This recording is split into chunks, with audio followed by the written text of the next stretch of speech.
This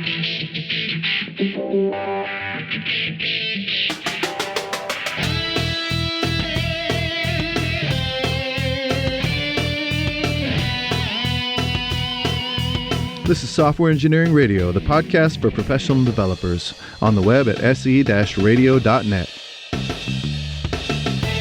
SE Radio brings you relevant and detailed discussions of software engineering topics at least once a month. SE Radio is brought to you by IEEE Software Magazine, online at computer.org/software. So I'm sitting here with Martin Lippert at Check's conference, and we want to talk about a project called Flux. So, Martin, welcome to the show, and say a few words about yourself.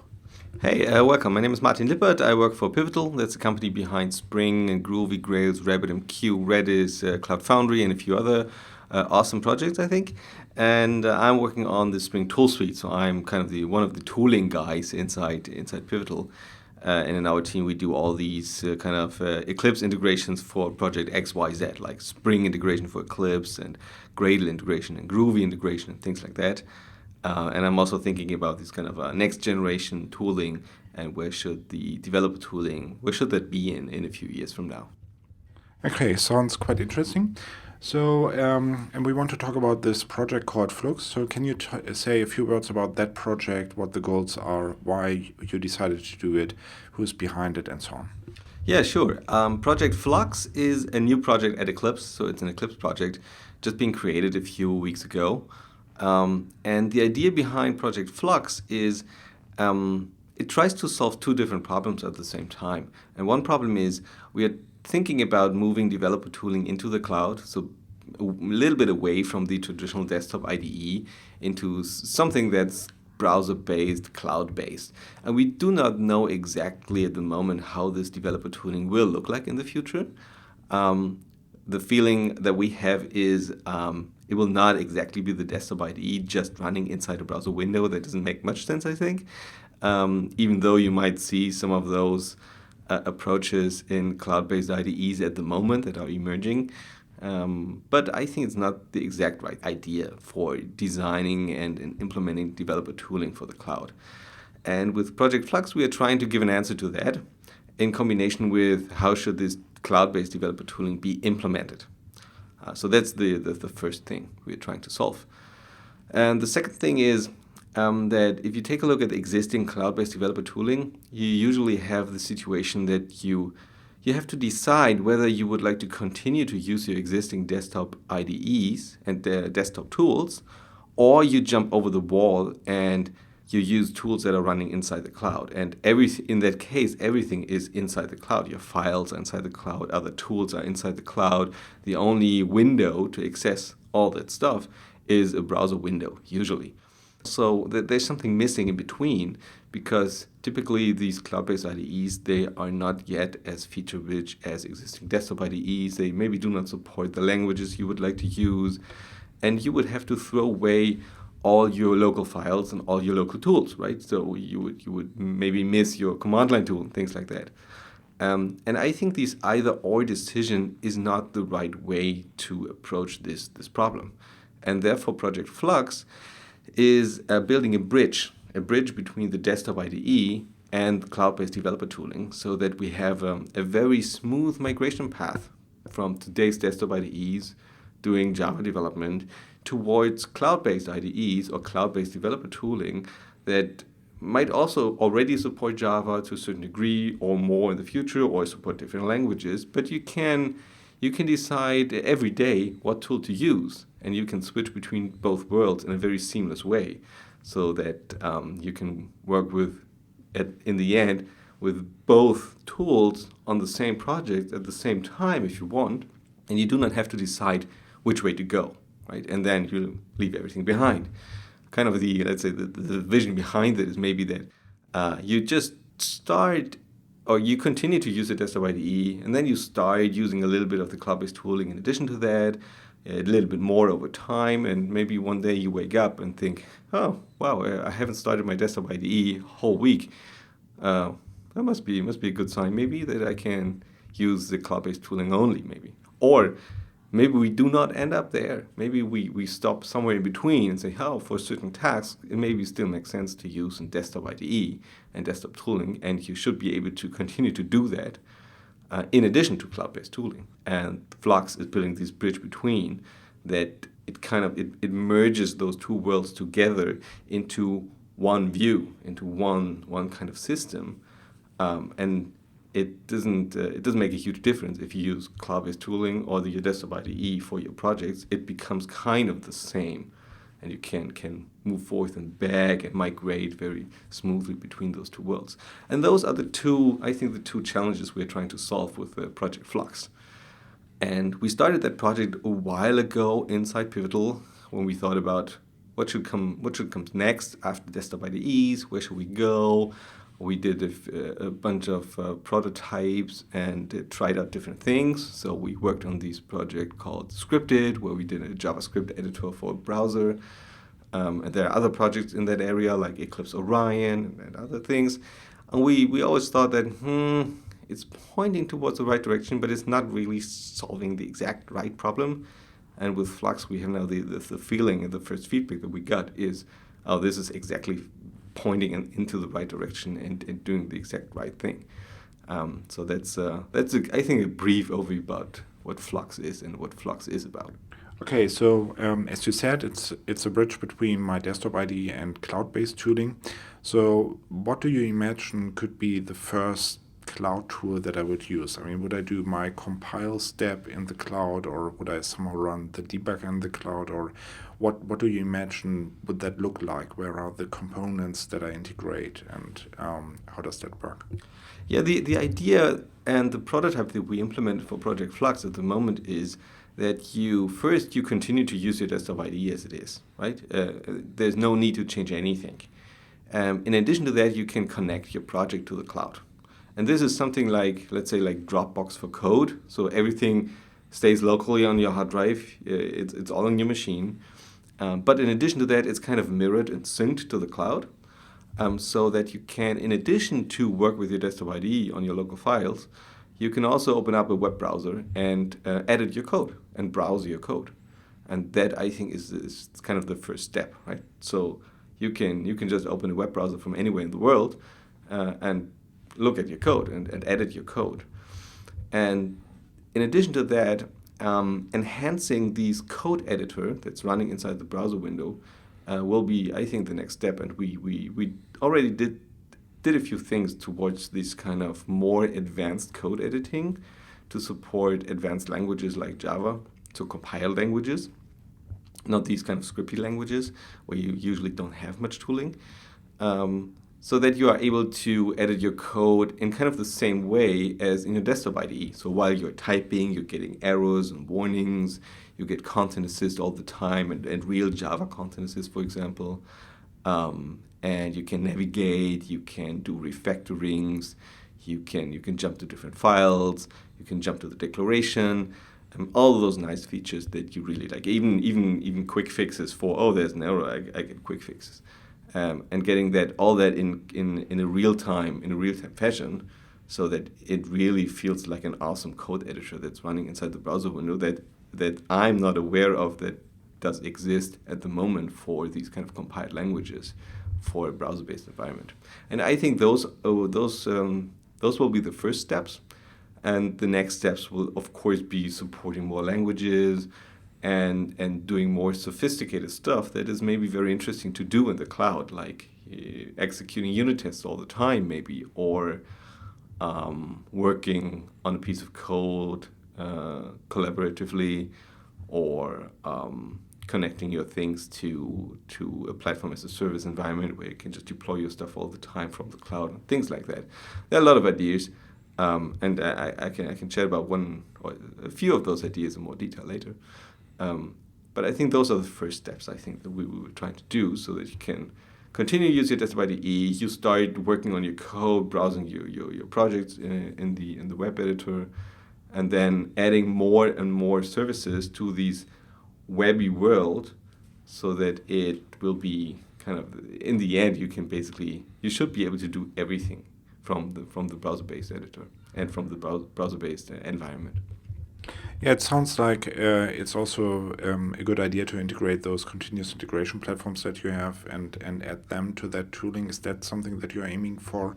There are quite a few commercial offerings that provide exactly that. And then you would end up with using that commercial offering inside the cloud somewhere instead of provisioning your own CI server at that point. Yeah, definitely. The whole project Flux is based on an architecture that is very open and that people can connect to that with their own components, so they can build their own bits and pieces, and they can connect their own systems to this Flux environment.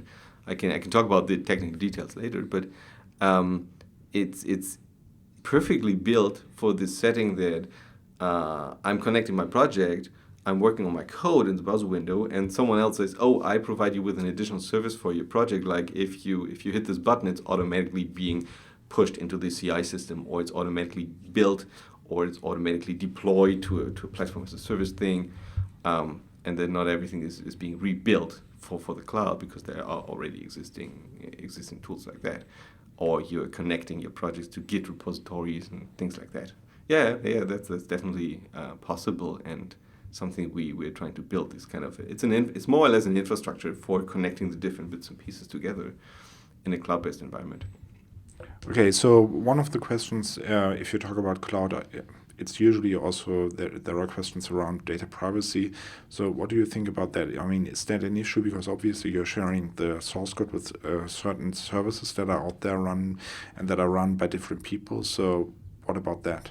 Yeah, the idea behind Flux is, and I already mentioned something like it's a little bit like Dropbox for code. Let's say it's a single user system. So it does not try to replace version control systems or whatever. So when I connect my project to Flux, it's my project, and I can access my project and no one else.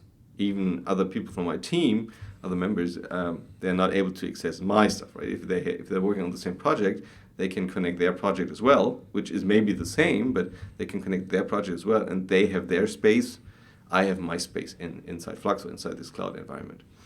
And if I would like to use certain services that, in that case, need access to my stuff that I synced with Flux, I could imagine that it's not yet implemented, but the ideas and the design is built in that way, that you have to allow and enable those services to say, okay, you service XYZ, you can now access my stuff. So you enable those services yourself, instead of they are kind of secretly, magically behind the scenes grabbing your stuff from somewhere in the cloud.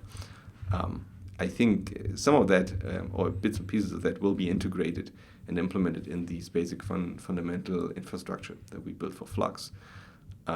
Because these data syncing mechanism for you can sync your files like Dropbox for code, that's a fundamental part of Flux.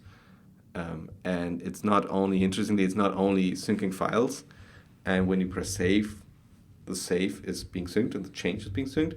It's also syncing changes while you are typing. So you can sync your stuff on these kind of save and store and commit level, but it's also syncing while you are typing. So while you're typing inside your IDE, everything is being synced with the cloud immediately in real time. The same happens for the browser editor. So in that case, you could even imagine saying, "Oh, I have my desktop IDE, my Eclipse IDE open. I type in my code. Someone interrupts you, or power goes down, or whatever. You're offline. And if you switch to another machine, you open up the web browser, you will see exactly the same state without saving the file first in your desktop IDE. You will see exactly the same state in the web-based editor." And that's kind of an additional feature, or an additional syncing level inside Flux. And that's also being used by these kind of the services that are running, that will provide you with these language tooling. Yeah, sounds really interesting. So talking about the architecture, what is it? How is that system built up? What are the core foundations, the technology foundations, and so on of that system? Yeah, the core idea behind that is, the backbone of everything is a messaging system. So everything is being built on top of asynchronous messages. There is no REST API inside the whole system. There are no HTTP calls that are being made. There are services, but those services, they do not provide a RESTful API or something like that. So there, basically, the main thing is there's these kind of, you can connect components to this messaging system, and you can send messages around. And that is what the Eclipse IDE, for example, or our plugin for the Eclipse IDE, or for any IDE, it's not Eclipse specific, really. So not specific for the Eclipse IDE. You can also imagine doing the same stuff for IntelliJ or whatever. Is connecting to this messaging system and is sending messages forth and back. And that's basically it, right? That's everything. And there is another component running in the cloud that is also connecting those messages and listening to messages, sending messages forth and back. And the syncing mechanism that I described, this kind of Dropbox for code thing and real-time edit syncing, that's built on top of those messages. So while you're typing in your IDE, they are sending messages forth and back. And while you're typing inside the browser window, sending messages forth and back. When you press save, there's a message being sent forth and back. And with forth and back, I mean, there's a message being sent to all the participants in let's say, in my space, right? Of course, not sent to everybody in the world, but to all the components that are connected to my files, basically. And on top of this, let's say, file or data syncing mechanism on these while typing level or save level, there can other components in running in the cloud that can also connect to this messaging system and syncing the data locally to their environment. And this is what happens for implementing a language tooling. So the browser-based editor, in this case, doesn't know anything about Java, really. Maybe it knows about syntax highlighting, but nothing else. It doesn't even really know what Java is, or how Java works, or how content assist works for Java, or how error reporting works. Instead, there is a service, a tiny little service, you can even maybe call it microservice, running inside the cloud that is connecting to this message bus. And this service is keeping track of those changes as well. So while you're typing, it mirrors those changes locally to its service environment and can do something with these files and with these changes. So in the case of, for example, Java, there's a Java reconciling service. And this reconciling service keeps track of those changes, does reconciling, and sends back the errors and warnings that the service produced, sends those errors and warnings back to the messaging system. So those, let's say, the results of the service are being sent back to everybody. And the code editor in the browser just consumes those messages and say, oh, there's an error and warning report for this file that I have open. Oh, I can show that. And this creates a very loosely coupled environment because every service can now decide on its own what it would like to do. The Java service can say, oh, I can do reconciling for Java, or I can do content assist for Java, for example, because the browser-based editor sends out, oh, I need content assist, but I have no idea how to do content assist for this file. There's a service saying, oh, I can do content assist. And then it sends back a message about content assist. And this is, I think, very, very interesting. Okay, this sounds really interesting. It's sounds to me sort of like a component model. And obviously the question is whether this will at one point replace the Eclipse plugin mechanism as it exists today. That's an interesting question because I think the whole idea behind this asynchronous messaging and the way those services are being implemented in Flux is kind of completely different from the plugin mechanism for the Eclipse IDE or the plugin mechanism that you might be familiar with for other IDEs or other tools. This is the case because in the Eclipse world, in the Eclipse plugin world, you have the Eclipse platform implementation and all the plugins, and they provide some kind of API and some kind of interfaces and whatever. And you implement a plugin by calling those interfaces or implementing interfaces, calling the existing platform API. So you have more or less you have to implement your stuff with Java, and in some cases it's a little bit strange, right? If you do C++ tooling for Eclipse, you implement C++ tooling in Java, right? You write C++ tooling in Java, or if you would like to support JavaScript, you write your language tooling for JavaScript in Java, and that's sometimes it's a little bit strange, right? In Flux, it's completely different because there is no platform API There is no API to call, not even a RESTful API, as I already said. And instead, those services that are participating in the syncing mechanism, the only thing they need to know about the environment is they are connecting to this message system, so they are getting messages, right? And they can send out messages. And of course, the format of those messages, that's kind of defined and needs to be defined. So this is some kind of a protocol or some kind of an API contract, but it's not exactly calling one thing, right? It's you understand and interpret those messages. And therefore, each service can decide on its own how it would like to be implemented. So, as I mentioned before, there's a Java reconciling service, for example, that does these errors and warnings for Java, or a Java content assist service. So this specific tiny little service can say, okay, I'm implemented in Java, I'm running on OSGI, and I'm reusing the Eclipse Java compiler, for example, to do the job, right? You do not have to re-implement everything. You can reuse the existing parts that are there for this tiny little service, right? For a different service, you can go a totally different way. For example, if you would like to do the same for JavaScript, so there's a file being edited and there are messages coming around, someone is editing a JavaScript file. The Java service would, of course, say, I have no idea about that file, so I just ignore those messages. But the other microservice about JavaScript can say, oh, I can give you errors and warnings for JavaScript. And I'm implemented in JavaScript myself. So I'm running on, for example, I'm running a Node.js inside the cloud, and I'm reusing JSLint or another JavaScript library doing these errors and warnings for JavaScript. And that's I think that visualizes these highly decoupling among those services, and that each service can decide on its own what to do with those messages, what messages to send back, how to react to certain messages, what files it would like to sync. So not every service needs to sync every files, right? There can be services say, oh, I'm just interested in these Java files and I'm interested in binary files or whatever. And another service could make a totally different decision about that. You can choose your own, the language and the environment you would like to use.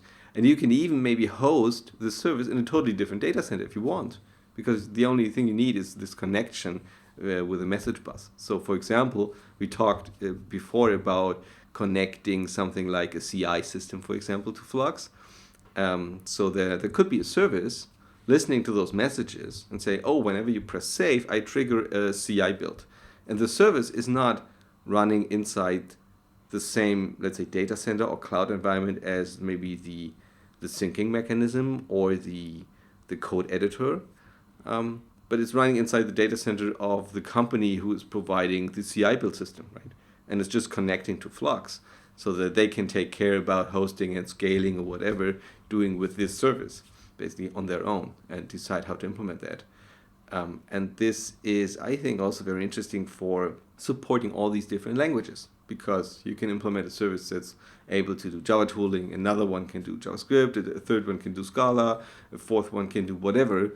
Or you can even say, oh, I have a super service that's able to do content assist for these 10 different languages, if you have that piece. And you can especially reuse existing parts. That's, I think, very important, because I really would like to see awesome Java language tooling in the cloud, but I definitely do not want to re-implement a Java compiler or the whole Eclipse Java tooling in JavaScript again, because I would like to run that inside a browser window, right? That will, maybe that could work, but it's not something I would like to do. Instead, I'm implementing this cloud service, is listening to those messages, implementing that functionality, and reusing existing parts, for example, in this case of Eclipse, and running parts of the Eclipse Java tooling in a headless way inside a cloud environment. And I think that's a very interesting outcome of these basic fundamental architecture and idea behind Flux, because it's create a completely highly decoupled environment, and therefore it also kind of replaces these plugin architecture of Eclipse. Maybe it's the plugins for Flux are more these cloud services that are running and connecting to the messaging system, and that's it, right? Maybe that's the kind of the if you would call, I would never call it plugin mechanism, but it's the mechanism for collaboration among services and different people adding different functionality. Yeah, that sounds really, really interesting, and it's a very good vision, I think, for the future of IDEs. So what state is that project in right now? I mean, what can I actually do with it? Who is working on it? And are there some bits and pieces that I can already touch? The project is being created at Eclipse, and at the moment we are contributing the initial code for that. And the initial code, which is at the moment available from a different repository at GitHub, but it's already open source, that's a prototype. And the prototype, or the purpose of the prototype was to do some kind of a proof of concept.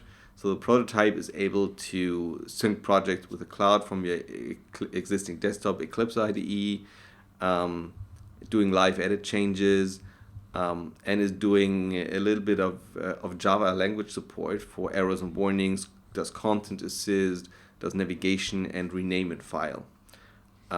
Those are the basic features that we implemented for the prototype to do some kind of proof of concept. It's nothing you can download at the moment and use in production because it's just a prototype. So the next steps will be to build something, let's say something real, out of this prototype code. So I think we will definitely maybe re-implement parts of the underlying infrastructure to make it more reliable, more robust, more scalable, because the prototype is just built on WebSockets and JSON messages being sent around, so and Socket.io on Node.js. So maybe that's not, I don't know, maybe it is the choice that we will also make in the future, but maybe we also use different things like RabbitMQ and using MQTT or whatever. So there are certain questions still open. So we need to build let's say the real thing next. Therefore, it's not you can use the existing prototype. You can play around with it if you want. It's a bit rough to set up, but you can get it to work. You can use that and you can play around with it to get a feeling about what does it mean to build these microservices for these IDE kind of environment. And there's even one guy who already started doing that, Holger Schill from Itemis. He took the prototype code and say, oh, I would like to support Xtext and Xtend as a language. So let's see what's necessary to do that. And he implemented a service that is doing exactly that, doing content assist and reconciling for Xtext, which I think is awesome. It's great and shows that and kind of proves that a little bit that it is indeed as open as we would like it to be and as powerful as I envision it to be. So besides you, who's working on this, what is the team like? So we as a tooling team at Pivotal, we are working on that. So there are a bunch of guys at Pivotal working on that in addition to the work we're doing for the Spring Tool Suite and for the existing Eclipse based IDEs. And there are quite a number of initial committers from IBM. I think most of them are working on Eclipse Orion at the moment because they are very, very interested in connecting Orion to this architecture to enable Orion to do language tooling or to implement language tooling for Orion that is for Java or for more complicated languages. And they are also very convinced and very interested in this Flux architecture. So they are also working on Flux, building this infrastructure and building Java language tooling, and maybe even JavaScript language tooling as this kind of initial idea to do this kind of show people how to do language tooling based on Flux so that other people can jump in. And there may even other companies already said, oh, we are interested, like Red Hat is interested and Itemis is interested, and a few other people say, oh yeah, we are very interested in this project. We would like to contribute and become committers maybe in the future. And many other people said, oh yeah, this is really interesting. So I think it's there will be a lot of people joining, and we are very open. So if you're interested in joining the project and would like to contribute, feel free to send us an email, to join discussions on the mailing list. We are very, very open to new committers and contributors. Very happy to collaborate. Yeah, sounds great. So you already mentioned Eclipse Orion. Can you talk a little bit about that project and how it relates to Flux? Yeah, the Eclipse Orion project. their goal is to do some kind of a browser-based tooling platform, and they very much, at least from my point of view, they very much focus on the client side of these cloud-based IDEs. So what they did is they implemented, it's more or less a full-featured cloud IDE already, and maybe not providing 5 million features, but a good set of features, focusing on JavaScript tooling and CSS and HTML, so for these kind of webby world. And most of the stuff that they've implemented is based on running everything inside the browser window in JavaScript. So they implemented the JavaScript framework and JavaScript libraries and JavaScript components for doing this code editing. They have an awesome code editor that's running inside the browser window. It's even faster than the Eclipse code editor running on your desktop IDE. It's really amazing what's possible in the browser today. And those components are they're running inside the browser window and implemented JavaScript. And this to me, feels like an awesome combination that could come out of these combination of doing the Orion side using the Orion components and the Orion IDE for the client side, and connecting that with Flux to bridge Orion to existing desktop IDEs. Because at the moment, Orion, as I said before at the beginning, is also this kind of completely disconnected environment that's purely running inside the cloud. So the Flux could provide an awesome way to connect Orion to existing desktop IDEs with the syncing mechanism. And in addition to that, Flux could also be used to do more advanced language tooling for Orion that you would not like to do. Like you would not like to re-implement Java language tooling in JavaScript for Orion and so on. So Flux could be used to implement exactly that. So I think it could be an awesome combination using Orion connected to Flux, and maybe even other backends and other UIs as well. So. Okay, sounds like there's a lot of synergy to be achieved there. So, I mean, there is quite a huge community around Eclipse. So, have you already presented that project to the Eclipse community? What are the responses? How is that taken up by the Eclipse projects? Are there any other collaborations to other projects besides Orion? We haven't formally set up other collaborations to other projects yet. I think the interest from Itemis and the XTeX guys is already showing that they are interested in that. And I very much hope to collaborate deeply with them in the future. We presented that project at EclipseCon this year. And the feedback was really awesome. So people really liked it. I was very happy to hear that. And we were joining Mike Milinkovic for his keynote at EclipseCon. So we had a kind of a 5-minute guest appearance in the keynote, showing a demo of Flux, and the reaction from the press and from other communities and from other people inside the Eclipse community was totally positive, and they all said, "Oh, this is awesome." So I hope to fulfill all the expectations, of course, with the project. And I think that a lot of other people will show up and say, "Hey, this is interesting. Can we join?" And I would be very, very happy about that. Okay, so you already got your 5 minutes of fame, it seems. If I look at the architecture and how you describe the architecture, it sounds a lot like microservices that are becoming quite fashionable these days. This concept seems to originate from e-commerce websites where you would cut down your system to specific parts and have them integrated in your e-commerce website. What I find interesting is that you're applying these principles to a completely different environment with IDEs. So how is this different? What does that mean? And why does it really make sense in this environment as well? Because, I mean, obviously IDEs are highly interactive tools, and it's somewhat different from an e-commerce website where basically all the systems are in one data center usually, and there is a lot less latency and so on.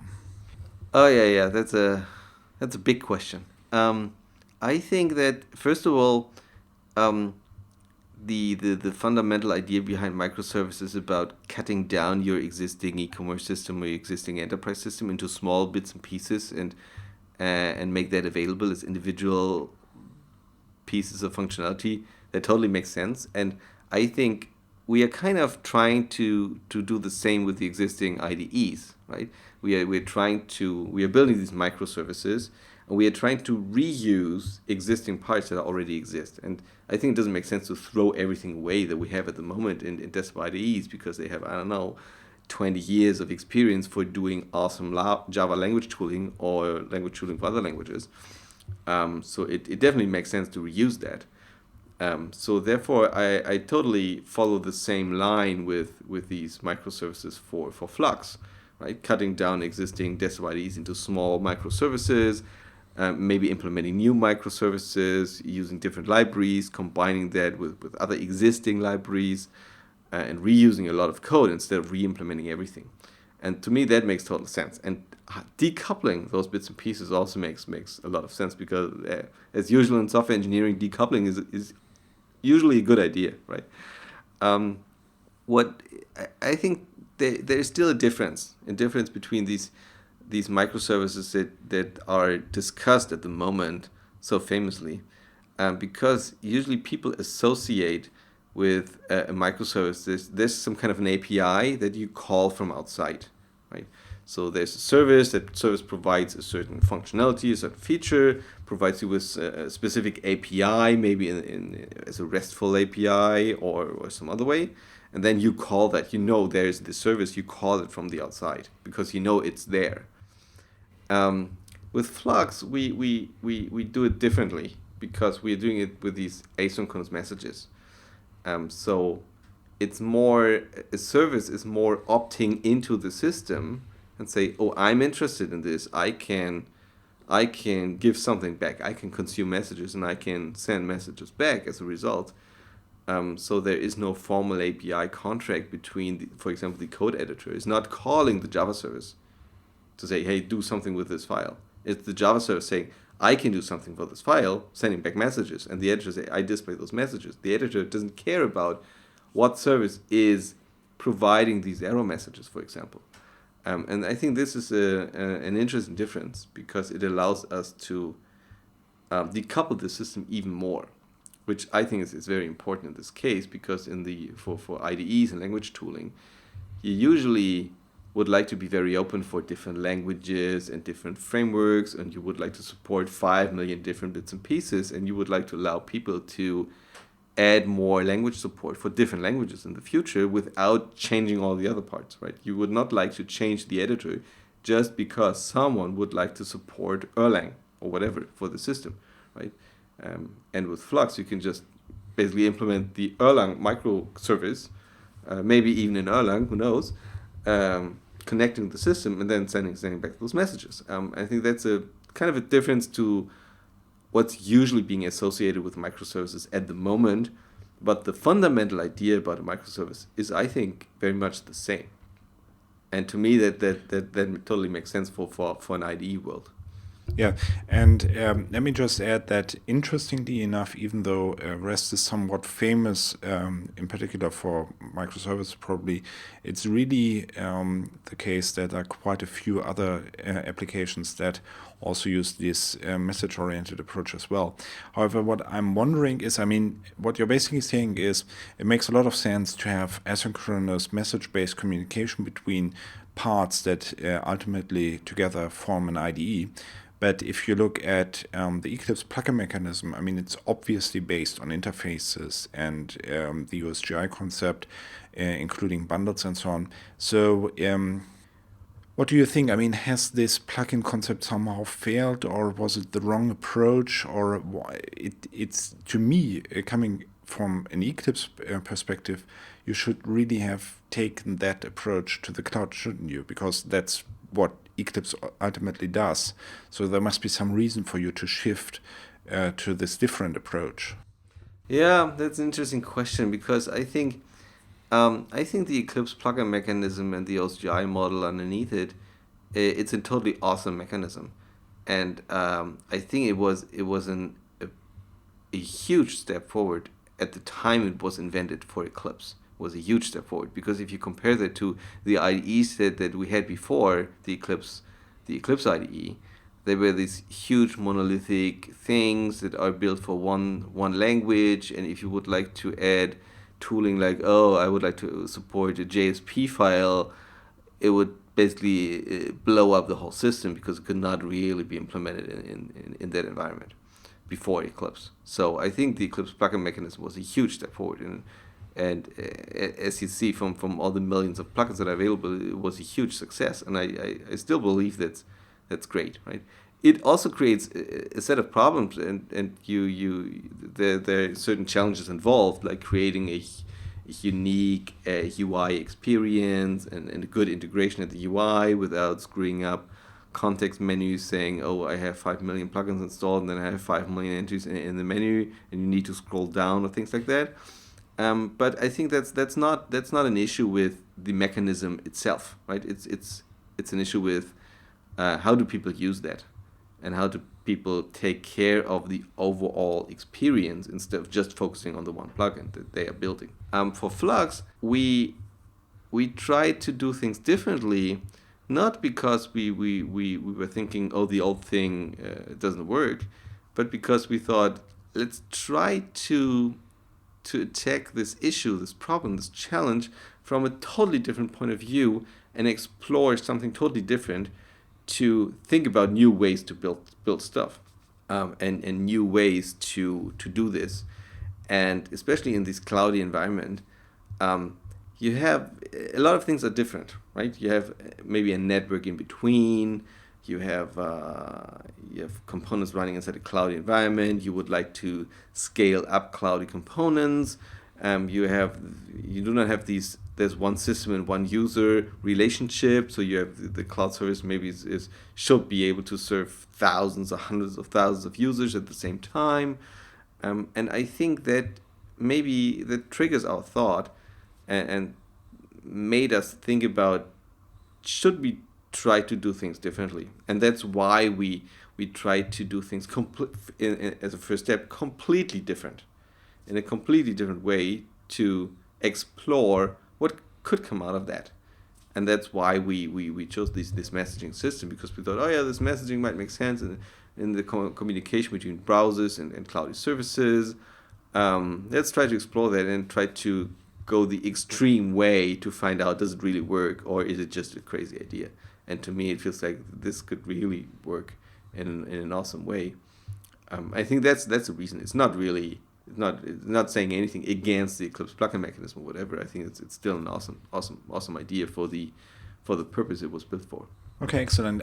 The other question that comes to mind is, if I look at IDEs, I mean, it's a highly interactive environment, and what you've described is a rather distributed system. So you would even have some service somewhere returning some kind of error messages, and that might run somewhere on the internet, and then this is combined with an asynchronous communication mechanism which also increases latency.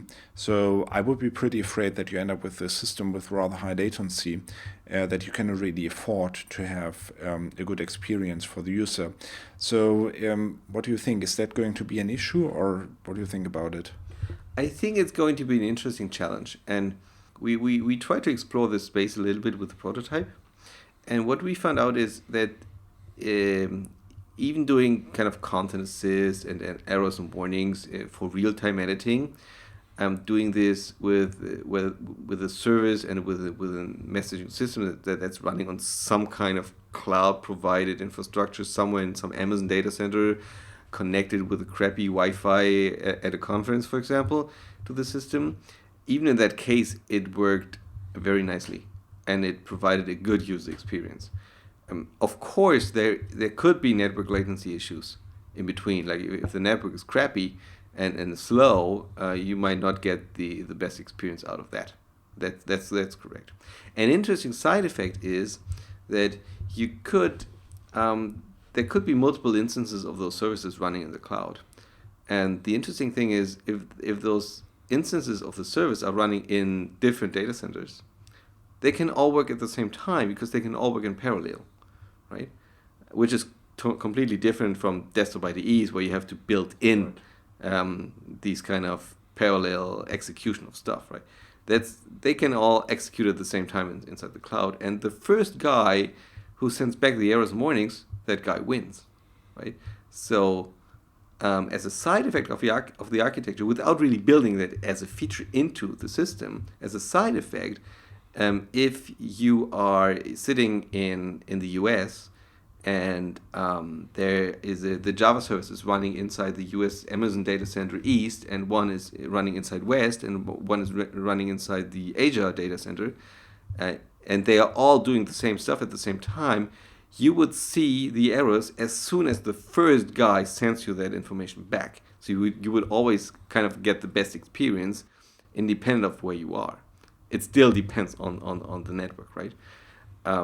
And the other answer to that question is that I think there are two use cases for this, or two environments for this. One is what you already kind of said is there's this hosted service running on the internet somewhere, and you use that, and you can use that, and to use that you need to have good internet connection with maybe low latency.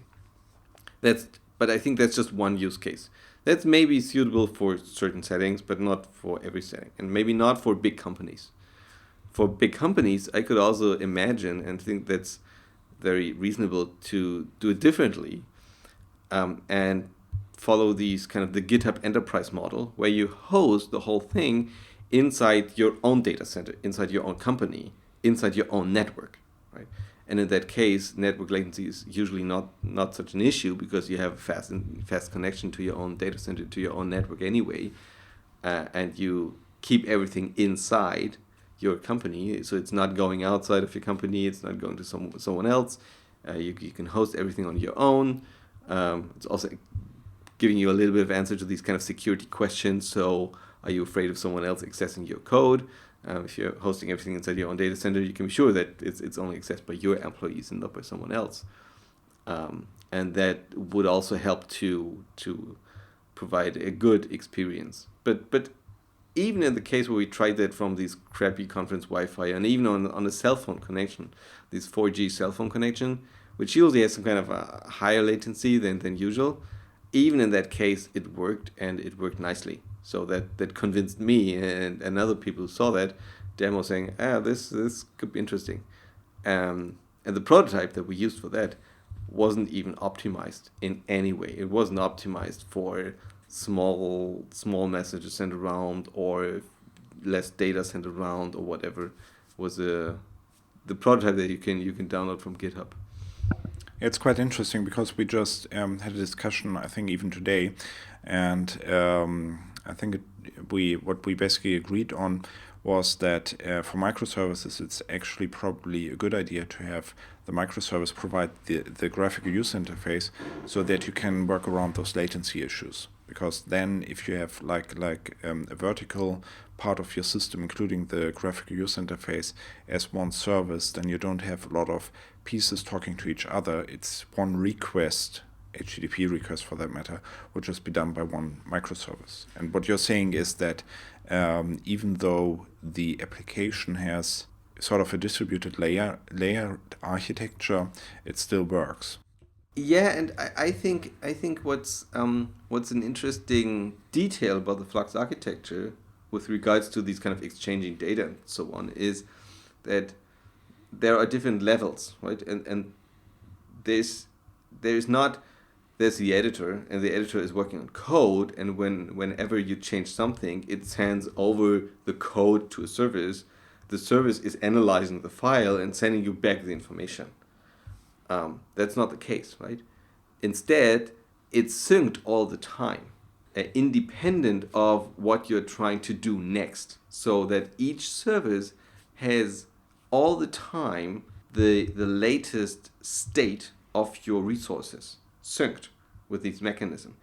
In that case, if you, for example, press Content Assist, the editor doesn't need to send over the information about the file content or the project or whatever over to the service. The only thing it needs to send over the wire is, give me Content Assist for this file, so the path or the ID of this file at this position. That's it, right? It doesn't need to submit the whole content of the file or anything in addition to that. And I think that's an interesting detail, because it allows each service to operate locally on the data, because it remains or it keeps a copy of the data synced all the time and can operate locally on that data. Therefore, these kind of exchanging data all the time and sending a huge bunch of data forth and back, which might be an issue with the traditional e-commerce or enterprise service, that's solved in different way, because you basically know about the syncing mechanism under the hood. Yeah, okay, sounds interesting. It's quite an interesting application of the microservices pattern, I would say. So is this limited to the Eclipse IDE? Are you seeing any interest from other IDE projects out there, or what's your comment on that? I haven't heard anything from the NetBeans or IntelliJ or whatever other IDE saying, oh, we would like to participate yet. But the whole Flux architecture and the whole system is not tied to Eclipse at all, to be honest. And the prototype, not even the prototype, is very much tied to Eclipse, because the only bit that we inject into the Eclipse IDE for Flux is a tiny little plugin for Eclipse that allows the Eclipse workspace to participate in the syncing mechanism. So syncing changes while you're typing or when you're saving file. You can, I'm sure, I haven't done it yet, but I'm sure you can very easily build exactly the same plugin for IntelliJ IDEA, for NetBeans, or even for your file system, that if you prefer to work with Emacs, you can even have some kind of daemon watching on your file system. Maybe while typing is more difficult in that case, but for these syncing file changes that can easily be implemented just on the file system without knowing anything about the Eclipse IDE. So Flux is definitely not about connecting the Eclipse IDE only to this cloudy world. It opens up these mechanisms for all the different IDEs. So if someone from NetBeans would like to join the party, very welcome. Okay, great. Is there anything that I forgot to ask you? Any other comments you want to make? No, I don't think so. I think we covered most of the interesting questions. Maybe I forget something as well. But I would like to repeat my sentence about we are very open. If you would like to join the project, if you would like to contribute, if you would like to connect different IDEs or provide a service or whatever, feel free to reach out to us. It's not tied to Eclipse at all. So, and we are very open. So please contact us, and we would be happy to collaborate. Yeah, to me it also sounds like if you actually reach the goal and when you realize that vision, there is it will probably give rise to a marketplace where you could actually sell subscriptions to specific services. So I think it really sounds quite interesting. Yeah, it could be. I haven't thought about that. Let's say, I haven't thought about a commercial aspect of that yet. But I think there's certainly a lot of possibilities open up there. Yeah.